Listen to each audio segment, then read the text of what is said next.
Why hello, welcome to this week's edition of Topic Tuesday.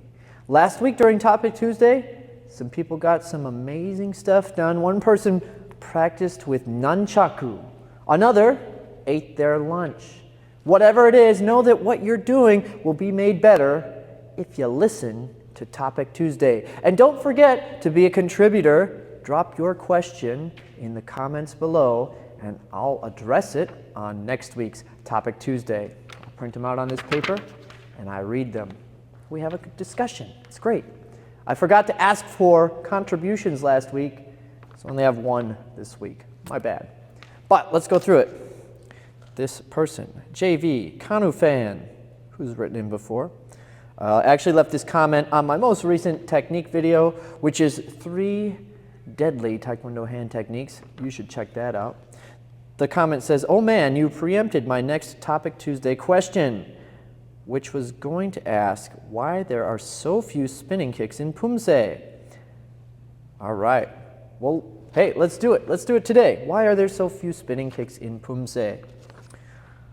A great video to watch on this was made by Jesse Enkamp. If you don't know him, he makes a lot of historical videos all about karate.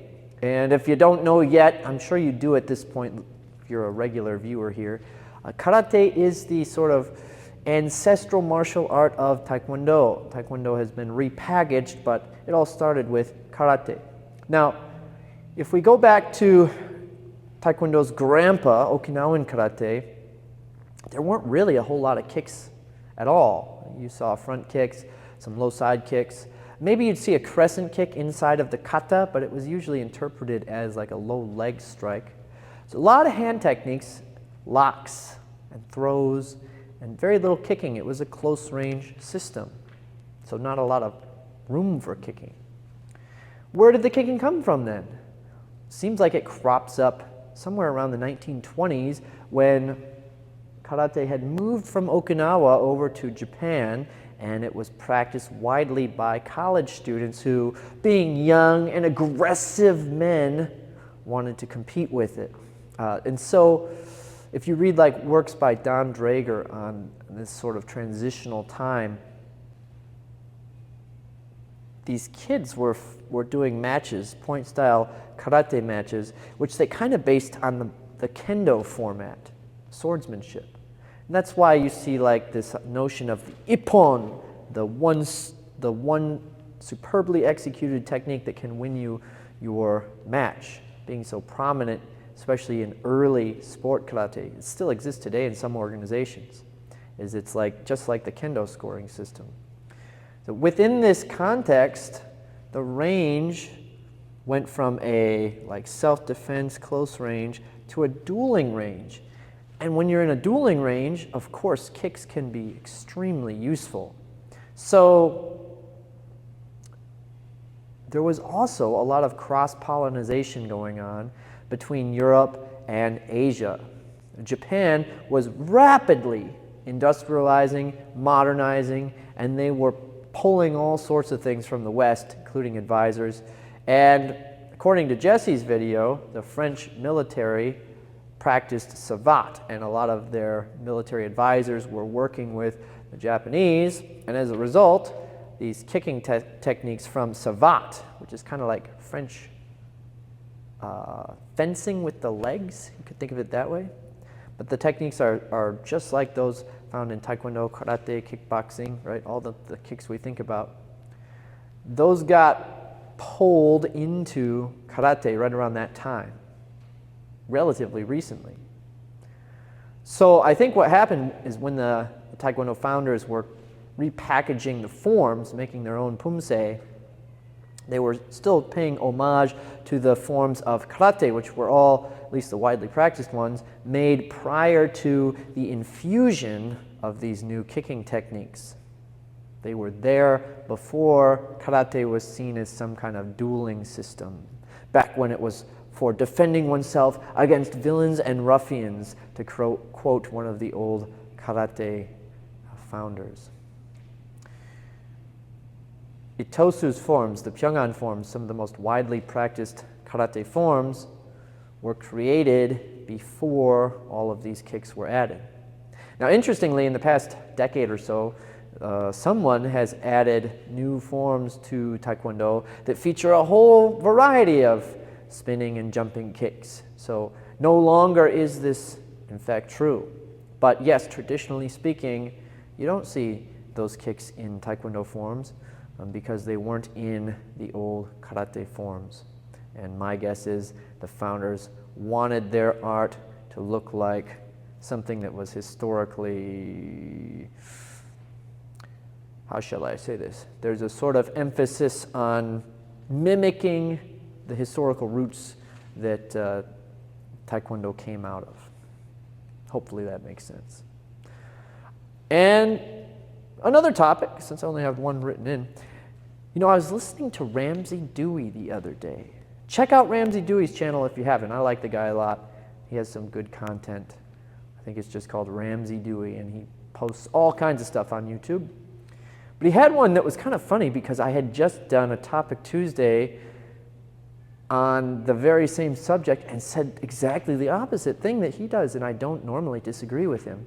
And this was on like true martial arts and it being based in good character or not, if it having a moral compass to it. And his thesis is that martial arts is purely about violence. Like he talks about the origin of the word martial, you know, Mars, god of war, all these things, and that the techniques of martial arts are purely for harming people in their original context, and that, you know, if you go to like a dojo that emphasizes some morality, it's kind of like akin to Cub Scouts or something like that. Like you teach survival skills to kids and then you sort of cram some morality in on the top of it, and you go, here's this thing that's good for kids. But the survival skills and the morality are two separate things. And, you know, I don't disagree with that aspect. Like if we just isolate a technique like a front kick, yeah, it's an amoral thing. A front kick can exist on its own and not have any sort of moral attachment to it. But what I would say is that most martial arts they act as a container for a variety of techniques. That's kind of what a system is. It's saying, these are the things we're going to work on, so we're going to put these in our container, and these are the things we're going to bypass so that we can develop this particular skill set. And those things, generally speaking, are going to work well together in a system which has an overall strategy and then tactics to back up that strategy. And the container of that system can look a whole bunch of different ways. And the container of systems like Taekwondo, Karate-do, Judo, Kendo, all those martial arts with do at the end, they were specifically packaged in a container that's supposed to be about morally good living. Now, obviously, that probably looks different to everyone who teaches and practices it. But generally speaking, the founders of these systems had a solid moral upbringing in mind when they created them. It was taking old military techniques and packaging them in a container that would help develop youth into decent members of society. Now, if you don't like that, I mean, that's fine. It's entirely your preference what martial art you want to practice.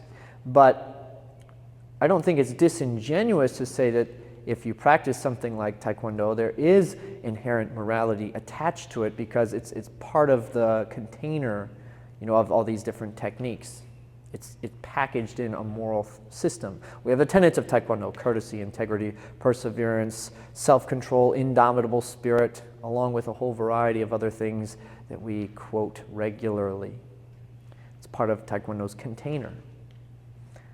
Does that mean that a front kick isn't just a tool to hurt someone? I get that he's saying that in a vacuum it is obviously just something that you would use to hurt someone. But I think once you package something in a container where values are attached to it, the whole package acts as a unified whole where you can't separate out the morality from the techniques themselves. At least That wouldn't be, let me put it this way. If I practiced Taekwondo techniques without any of those moral codes that encompass the container, then I don't think you could call it Taekwondo anymore. The do part would be gone. You'd be doing punching and kicking. Is that a martial art?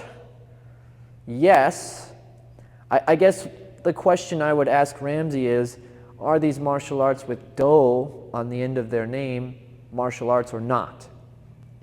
In the way that I understood his explanation, I don't want to put any words in his mouth, but the way I understood him, something like boxing that doesn't necessarily have a moral code ascribed to it would be a martial art because it's pure in the sense that the punch is designed to punch someone and nothing more. Whereas something that has this, what he would probably think is an artificial structure attached to it, is not a martial art. And I just don't think it works that way. I think it's all about the way you want to practice them. And I'm certainly not saying that you have to practice these techniques in a way that has any kind of morality attached to it. You could do it purely as a sport or a form of learning to fight, or whatever you're thinking of it as. But I think there was a huge movement to canonize a lot of these techniques in a way that involved attaching how to live a good life to the techniques. Someone pointed out in his comments, I thought it was a good point, that if you're just teaching people fighting techniques, it doesn't look good from a societal standpoint. It's sort of like, you can't just teach people to fight, you should also teach them how to be responsible with the material that you're teaching. Otherwise you, you look like a bad member of society, you're just teaching violence, right? So that would be my counter to what he's saying. I hope that I accurately represented his view on the matter. And you should check out his video on it. I can't exactly remember the name, but I'll link it in the description so you have that there. Something about martial arts and good people, something like that. All right, well, thank you so much for tuning in to Topic Tuesday. As always, I am back on trying to be more regular with my more long creative format videos. These Topic Tuesdays are bonus extras. And as always, I'd love you to contribute. Leave a topic for me to discuss next time. Until then, enjoy your training.